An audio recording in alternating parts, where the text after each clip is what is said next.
Algeria is the largest nation on the African continent, ranked 10th in the world by size, with 9/10 of its land covered by desert. In this country, fuel is cheaper than drinking water. The government carries no debts, not even the smallest amount.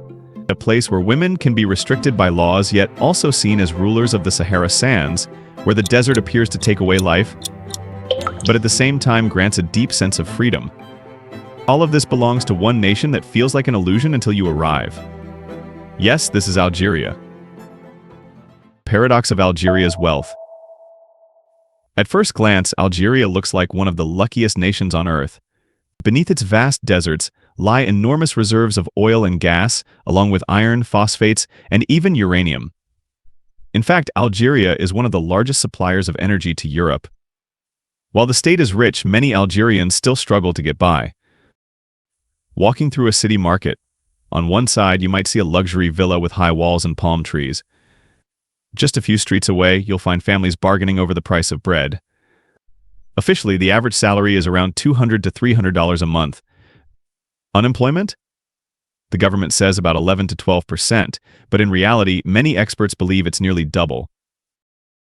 So how can a nation that once cleared all its external debt since 2008 be a place where ordinary people live paycheck to paycheck? The answer lies in the structure of power. Most of the wealth sits in the hands of the state, and the state is controlled by an old elite that seems almost untouchable. Subsidies on bread and gasoline help, but they can't make up for a system where money doesn't flow down to the people.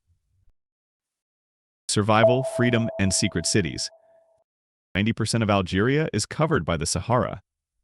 For most of us, that word alone conjures images of death, emptiness, and endless sand.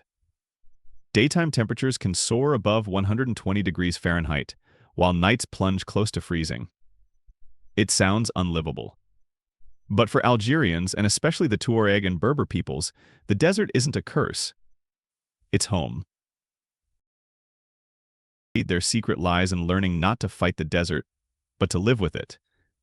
This philosophy gave birth to some of the most ingenious desert cities ever built. Take the Mzab Valley, for example. Over 1,000 years ago, the Ibadis built a cluster of 5 fortified towns here, with Gardea at the center. The streets are narrow, twisted, and shaded, designed not for beauty but survival. Whitewashed walls reflect the sun, and entire neighborhoods are shaped like natural coolers, preserving every whisper of breeze. Elsewhere, fortress cities called Kaysour rose out of mud and stone, standing strong against sandstorms. Some communities even dug into the earth itself, creating subterranean dwellings where families could escape the extremes of heat and cold. These secret cities are proof that survival in the Sahara requires not just strength, but brilliance. But the desert is more than hardship, it's freedom. For the Tuareg, often called the blue men of the Sahara because of their indigo robes, the dunes are not boundaries but open horizons. Borders drawn on maps mean little to them. Wealth isn't measured in bank accounts, but in livestock, tradition, and knowledge of the desert sky. While desert life fosters freedom, Algeria's cities reveal another story, one where culture, law, and tradition collide most visibly in the lives of women. Women in Algeria. If you walk through Algiers, you'll notice something striking. Women in elegant hijabs rushing to work with laptops under their arms, young students chatting outside universities, and female business owners running cafes. On the surface, Algerian women appear to enjoy freedoms found in many modern societies. By law, they can study, work, divorce, and even start their own companies. But step outside the cities, and the picture changes. In small rural towns, many women are still bound by older traditions. Some cannot leave the house without permission from their husband or a male relative. Rights that exist in the law may not always exist in daily life. The further south you travel, the stricter these unwritten rules become. Comment the number 3 below if you agree that women everywhere should have the freedom to choose their own path, just like Tuareg women in the Sahara. Yet Algeria also holds some surprising exceptions. Among the Tuareg of the Sahara, women enjoy extraordinary freedoms. Lineage passes through the mother, not the father. When women own property, they choose their husbands, and if they wish, they can end a marriage. In this matrilineal society, women's voices carry enormous weight, challenging what outsiders expect from a Muslim culture. The Amazi, or Berbers, also place women at the heart of family and community. Here, marriage traditions turn the usual script upside down. In some villages, it's women who propose to men, offering gifts and songs of courtship. Festivals like the Day of Reversal celebrate female strength, with women dressing as warriors, reciting ancient epics, and dancing together under the night sky. And if you see a young woman wearing heavy layers of silver jewelry weighing up to 5 to 7 lbs, it's not just for beauty, it's a proud declaration of independence and value. And while the lives of women reveal deep contrasts, Algerian marriage itself hides another surprise. Before continuing, if you think this video deserves to be seen by more people, please support us by hitting the subscribe button and turning on the notification bell. And if you're watching on your phone, don't just stop at the like button, tap the hype button right below. It really helps me earn a bit of extra income, and we promise to keep bringing you exciting content. Marriage and polygamy in Algeria. As the largest Muslim nation in Africa, Algerian law allows a man to marry up to 4 wives, so long as he can treat them all equally in finances, time, and affection. This right is rooted in Sharia law, and on paper, the first wife has no legal way to refuse. Yet here's the reality: polygamy is rare. Only about 3 to 5% of Algerian men take multiple wives. Why? The answer is simple: modern life. Supporting several households is financially overwhelming, and Algerian women themselves are less willing than ever to accept the role of second wife. In big cities like Algiers or Oran, women often insist on a special clause in marriage contracts forbidding their husbands from marrying another. Still, some cases make headlines. Not long ago, a wealthy businessman in Gardea married 3 women at once. The brides stood together in their wedding dresses, smiling for photographs that quickly went viral. Some praised him as a defender of tradition. Others were outraged, calling it a public insult to women. As you can see, in Algeria, marriage is tied to strict laws and Islamic traditions. But in a faraway corner of Europe, there's a completely different approach. People dedicate an entire week to celebrating love and marriage, even holding dozens of mock weddings. Curious which country does this? Click now the link at the top of your screen or check the pinned comment below. And don't forget to come back to see how Algerian men are more stylish than women. Algerian men and the tradition of beauty. Step into a busy street in Algiers or Oran, and you'll quickly notice something that surprises many visitors. Algerian men take their appearance very seriously. Perfume, skincare, and even subtle makeup aren't just common, they're cultural traditions. According to surveys by North African cosmetic brands, more than 65% of regular perfume buyers in Algeria are men. In fact, Algeria has one of the highest per capita perfume consumption rates in the region. It's not unusual for a man to own a collection of 20 bottles, from strong oud fragrances to high-end French colognes. The roots of this tradition stretch back centuries. In ancient North Africa, men lined their eyes with kohl, styled their beards elaborately, and wore silver jewelry as symbols of power. Today, that heritage is alive in modern barbershops and men's salons, which can be as frequent in Algerian cities as coffee shops are in New York. One barber in Oran explained it simply: beauty isn't just for women. It's how a man shows respect for himself and those around him. So what about you? Do you think men should pay just as much attention to their looks as women do? Comment yes or no below. But if personal beauty is celebrated, public behavior is far more restricted. Certain public behaviors are banned. If you're planning a romantic trip to Algeria, there's one cultural rule you must know: public displays of affection are strictly frowned upon. Hugging, kissing, or even holding hands in public can lead to more than disapproving stares. It can actually get you into trouble with the law. In Algerian society, shaped deeply by Islamic traditions, modesty is a priority. Actions that feel normal in Europe or North America, like a quick kiss on the cheek, are often seen as inappropriate here. In some cases, couples have even been fined or detained for such gestures. A famous incident in 2017 involved 2 French tourists in Oran who kissed in front of a mosque and were briefly taken into custody. But don't let that put you off. Algeria remains a stunning destination with Mediterranean beaches, distinctive Arab Berber architecture, and desert towns that look like they've come straight out of 1001 Nights. For travelers, the lesson is simple: respect the rules, and you'll avoid misunderstandings. But Algeria's list of boos doesn't stop there. Men are forbidden from entering women-only taxis. In most cities around the world, a taxi is simply a taxi. But in Algeria's capital, Algiers, there exists a service with a very unusual rule: only women can use it. These are women-only taxis, driven by women for women, with one strict condition. Men are not allowed to enter, ever. At first, this might sound strange, even unnecessary. But in Algeria, a country where a woman's honor and reputation are closely tied to family pride, sitting alone in a car with a male driver can quickly spark gossip. In a conservative society, that gossip can carry serious consequences. The solution?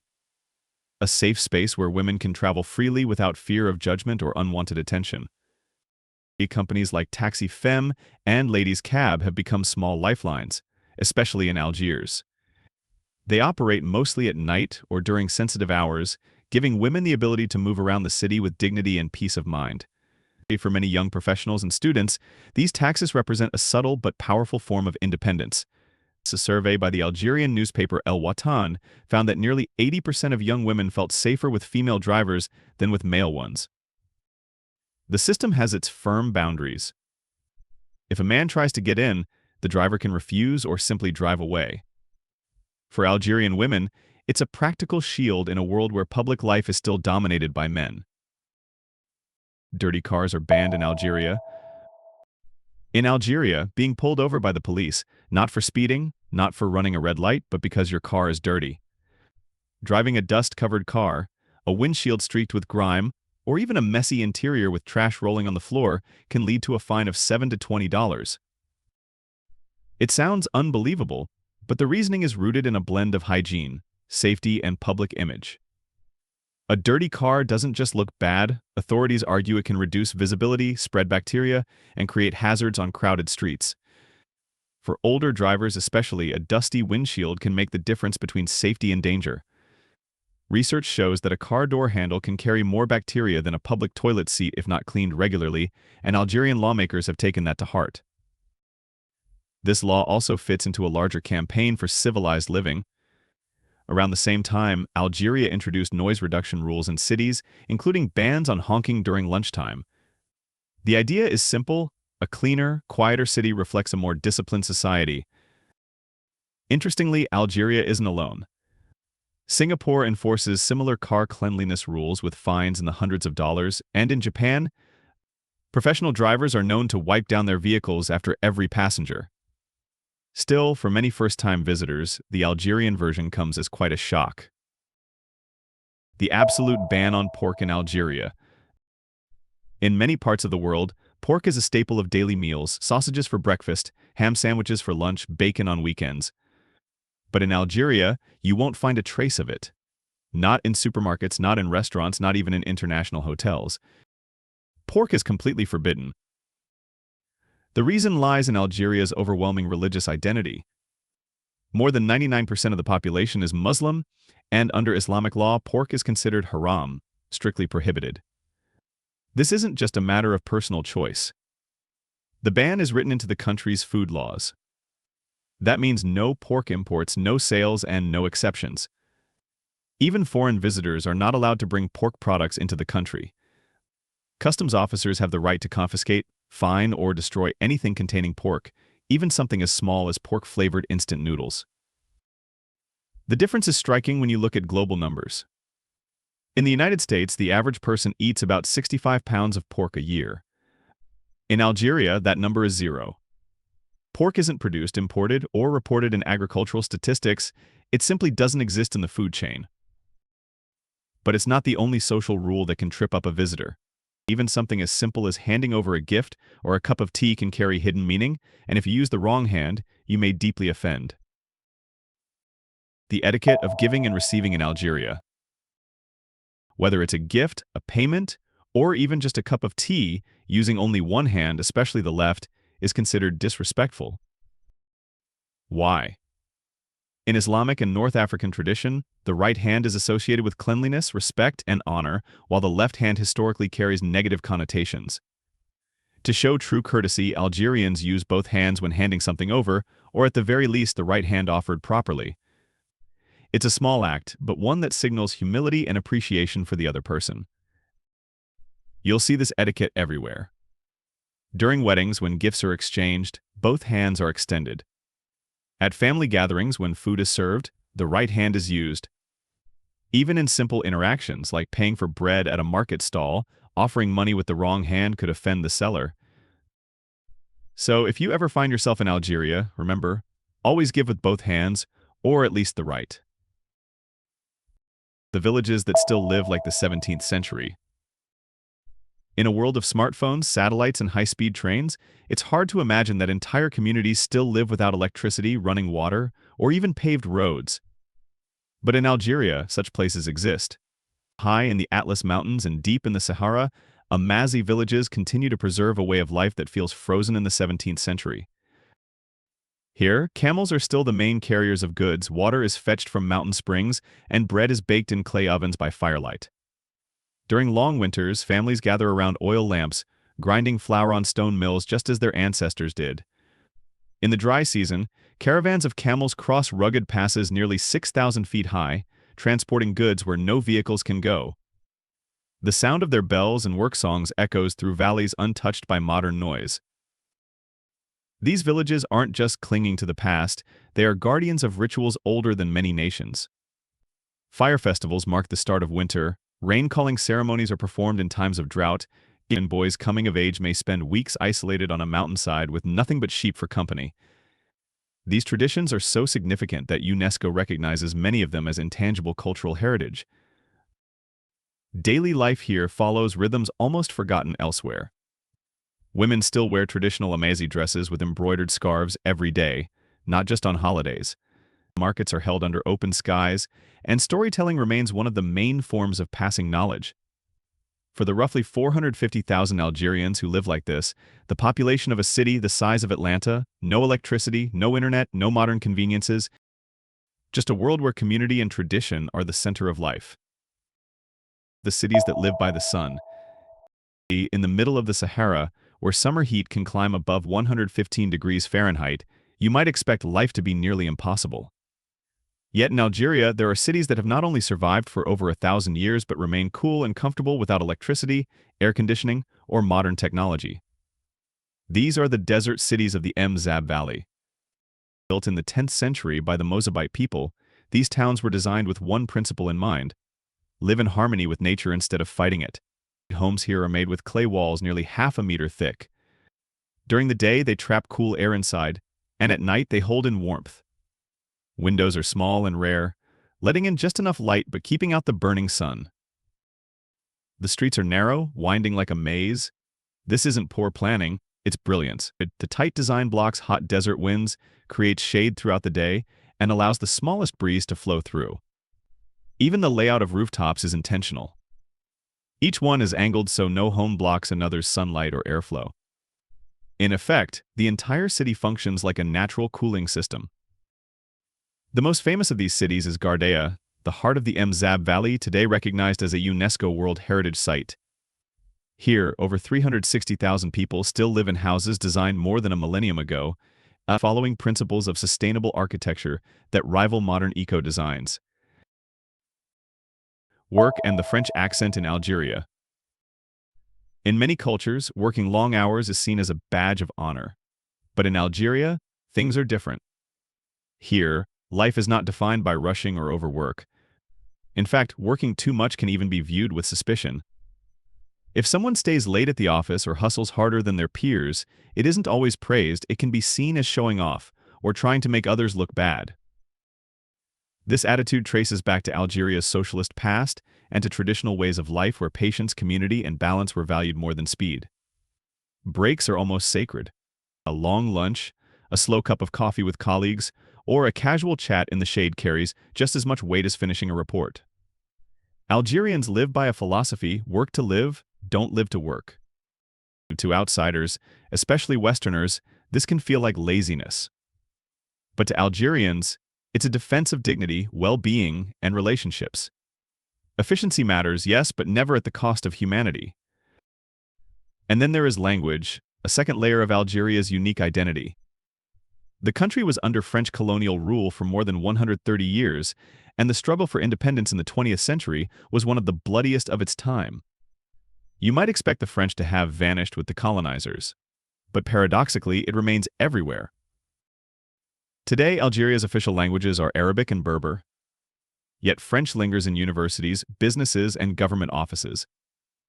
It's the language of elites, of professionals, and of social status. Speaking French in Algeria is both a reminder of painful history and a passport to modern opportunity. Places of interest in Algeria remains largely off the tourist map. But for those who venture in, it reveals treasures that rival anywhere in the world. The country has 7 UNESCO World Heritage Sites, each telling a different story of civilization, survival, and faith. Let's start with Timgad, sometimes called the African Pompeii. Built by Emperor Trajan in the 1st century, this Roman city lies remarkably preserved in the middle of the desert. You can still walk its grid-patterned streets, pass through the Triumphal Arch, visit the amphitheater, and imagine Roman soldiers and scholars living their daily lives nearly 2,000 years ago. Then there is the Kasbah of Algiers, a dense labyrinth of alleys and courtyards that feels like stepping into a living time capsule. It is here where Ottoman palaces, French colonial influences, and Arab Islamic architecture all mix in a single maze of history. Wandering through the Kasbah, you sense the layers of Algeria's soul, conquered, rebuilt, and constantly reborn. The desert cities of the Mzab Valley stand as another marvel. Built over 1,000 years ago by the Mozabite community, these towns are a masterclass in sustainable architecture, where every wall and street was designed to fight the Sahara's heat. And in the capital itself rises a modern wonder, the Great Mosque of Algiers, known as Djama el Jazer. It's completed in the 21st century. It is one of the largest mosques in the world, with a minaret towering 870 feet high, the tallest on Earth. These places make Algeria unique.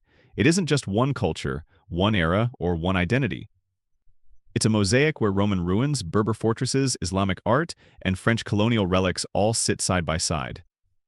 And for travelers, it's a rare chance to experience history not as a museum, but as a living landscape. By now you've seen how Algeria is full of paradoxes, rich in culture, history, and natural beauty. But what does it take to actually visit this country? 15 Prices, visas, and travel rules for Algeria. The visa. Algeria requires all visitors to arrange one in advance at its embassies.